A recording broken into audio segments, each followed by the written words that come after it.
बहुत समय पहले की बात है।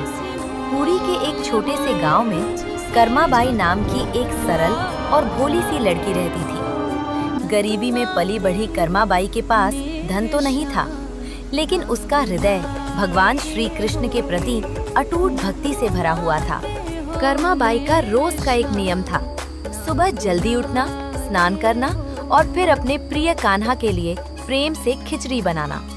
उसका मानना था कि पहले भगवान को भोग लगाना चाहिए, उसके बाद ही वो स्वयं भोजन करेगी।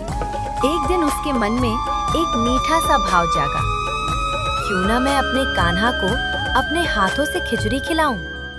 उसने बड़े प्रेम से खिचड़ी बनाई, एक छोटे से कटोरे में सजाई और भगवान को पुकारने लगी, आओ मेरे कान्हा, मैंने आपके लिए खिचड़ी बनाई है।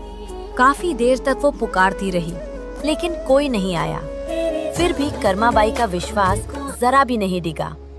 वो रोज उसी प्रेम से, उसी लगन से खिचड़ी बनाती और अपने कान्हा को बुलाती रहती।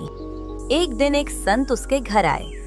उन्होंने देखा कि कर्माबाई बिना स्नान किए ही खिचड़ी बना रही है और भगवान को भोग लगा रही है। संत ने प्रेम से समझाया, बेटी, पहले स्नान करके शुद्ध होकर ही भगवान को भोग लगाना चाहिए। सीधी सादी कर्माबाई ने संत की बात मान ली।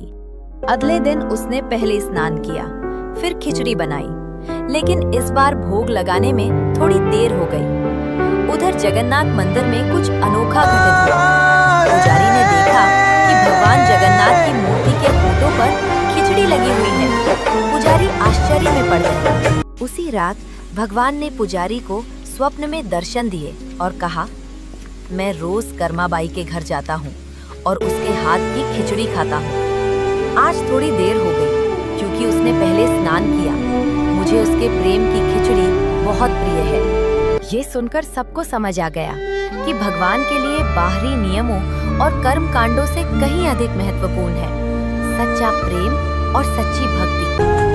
जो भक्त सच्चे मन से भगवान को पुकारता है, भगवान स्वयं उसके पास चलकर आते हैं। जय जगन्नाथ।